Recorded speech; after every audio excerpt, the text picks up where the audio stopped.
Hi, good to see you.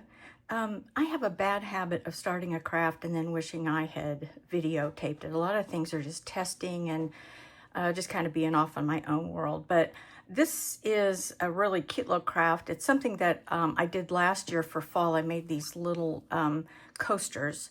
And I have these ceramic coasters that absorb water, and I really like them, but I feel like they can slide, even though they do absorb liquid, they can slide and they kind of make a noise when you put down a mug.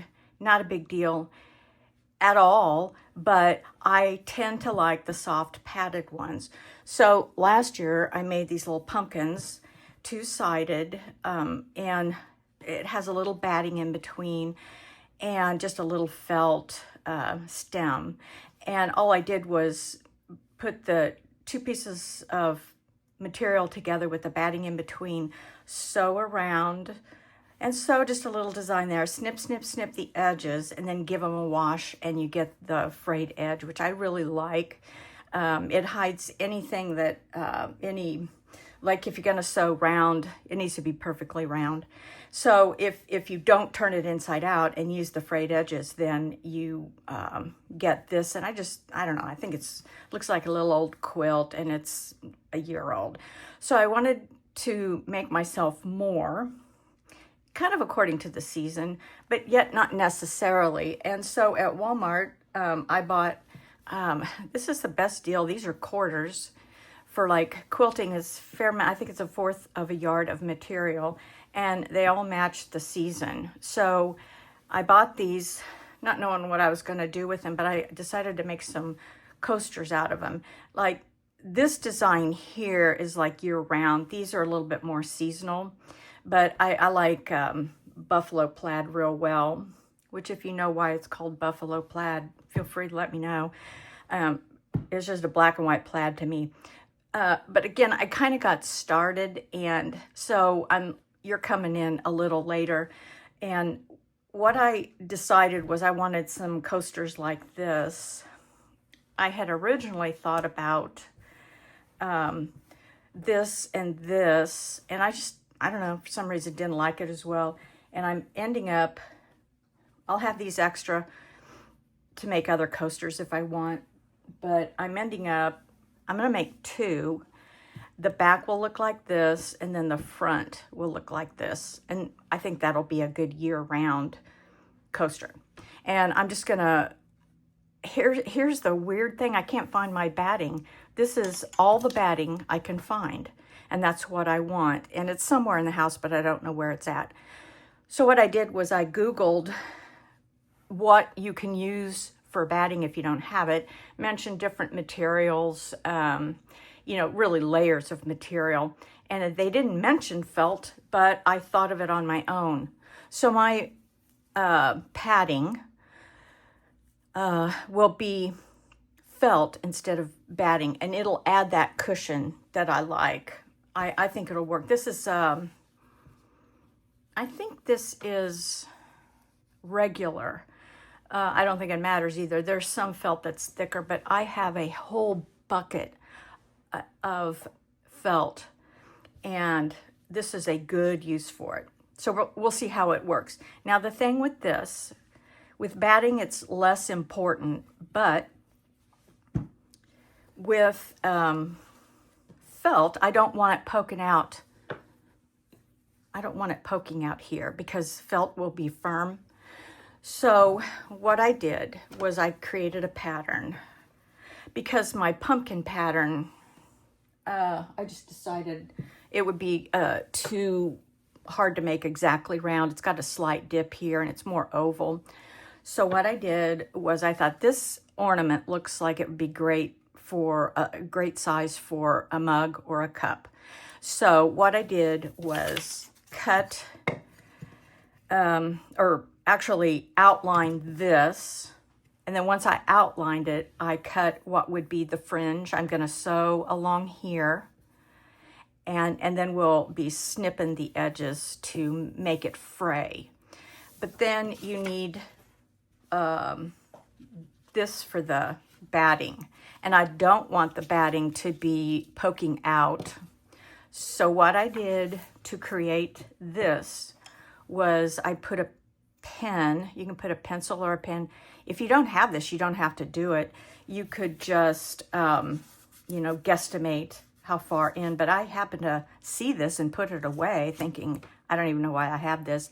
And then what I did was placed it so that the pen sat on the line, and then ran it all the way around. And yes, it fit this line. Put it on another piece of paper, drew the line, and cut it. So this is for the coaster inside the padding.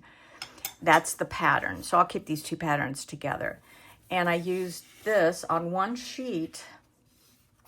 I was happy to see that I could get 4 pads for coasters. I could make 4 with one sheet. These sheets usually run 33 cents at Hobby Lobby. It might be 79 cents or so if you get the thicker. You don't need the thicker. And if you have some just around, and like I said, it was suggested on Google that you just use different materials. You could put denim in there and do whatever you want. I don't really want different materials. I don't know. Maybe it doesn't matter at all.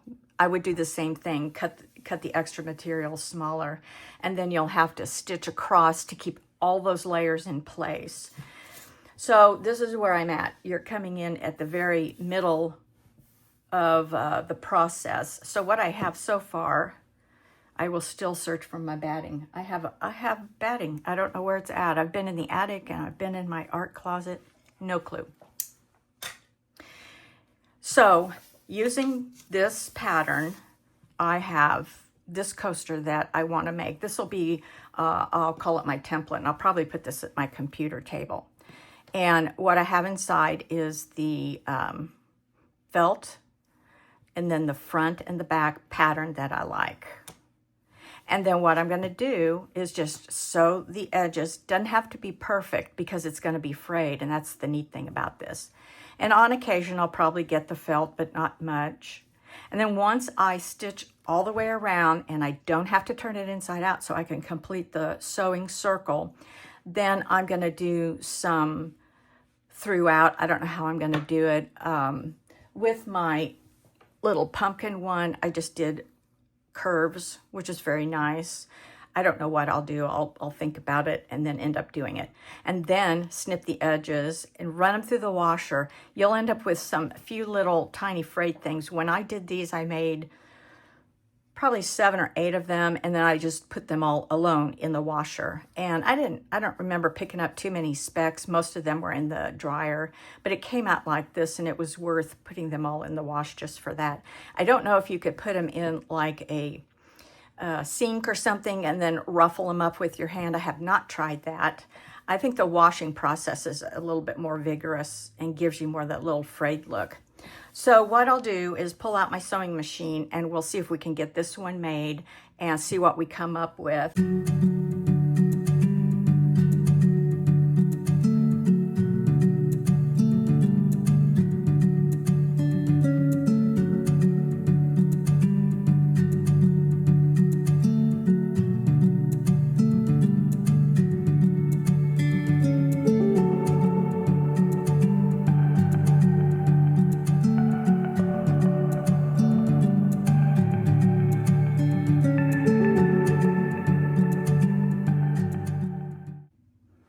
Okay, I decided to go easy on this first run, and I just did 3 strips this way, 3 that way, trying to not go with the plaid because it would compete.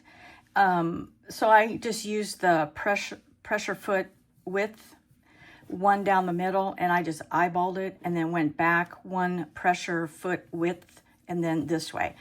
And I thought, well, that's easiest. Curves would be nice, but I'm thinking they might compete with the plaid too. So I'm going to trim all of these little threads because I didn't bother to do that. Look, they're all over the place. But I figured I could do it a little faster. And I just used white. It's actually an off-white, and I can see it, but I don't mind. I think when you're creating a quilt effect, you use what you have. I didn't want black because I figured black would show any wrong stitch. And so I just kind of do off-white on everything if I can. And the only thing you have to be careful of is not, of course, cutting through this stitch here.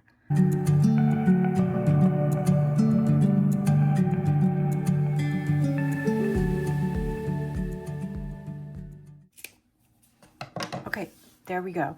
This is kind of what it's going to look like. It's going to be really cute. I already like it. So I'm going to make another one. I might even make a few more. We'll see.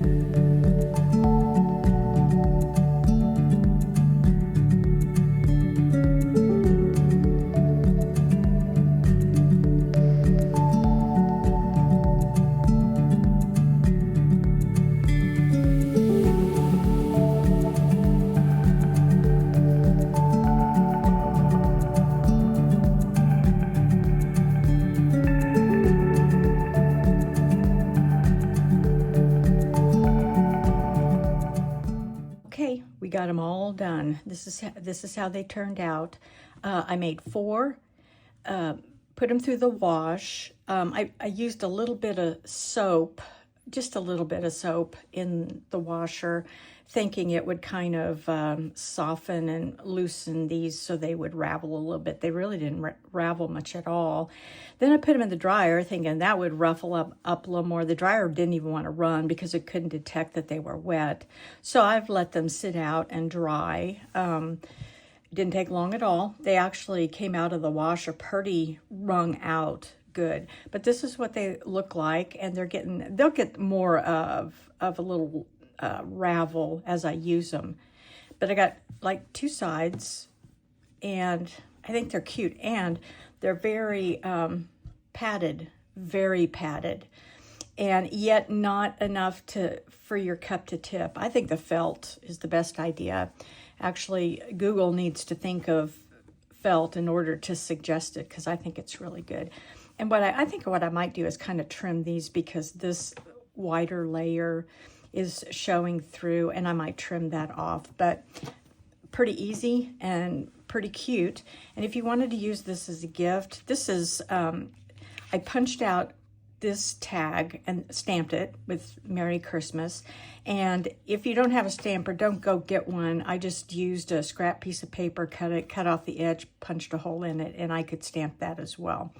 And then you could use thread. This is embroidery thread.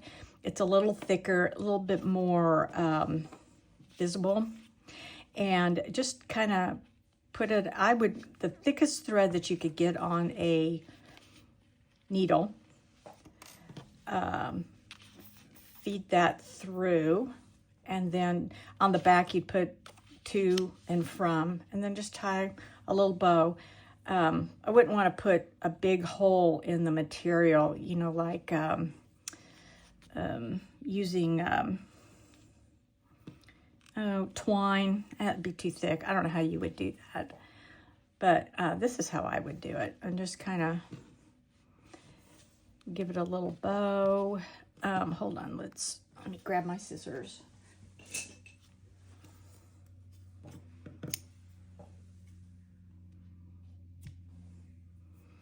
And there you go. I think that's a wonderful gift. And if it was one person, I would gift them that. And if it's a family, let's say, I'd give them 4 maybe. And you could actually use a ribbon, wrap it around 4 different ways, you know, wrap it this way and that way, and then put a bow on it, and then the tag. And that would be a cute gift for a family. Anyway, I think I like them, and I can't wait to get it. I'm going to I like my little buffalo plaid, and I'll probably put that by my computer. And I just think it looks great, and it's plenty big. This is a very large mug, and there's plenty of room on there for that. So anyway, if you give it a try, I hope it works for you. It's an inexpensive but homemade gift that is darling in anybody's home. So we'll talk to you later. Thanks for stopping by.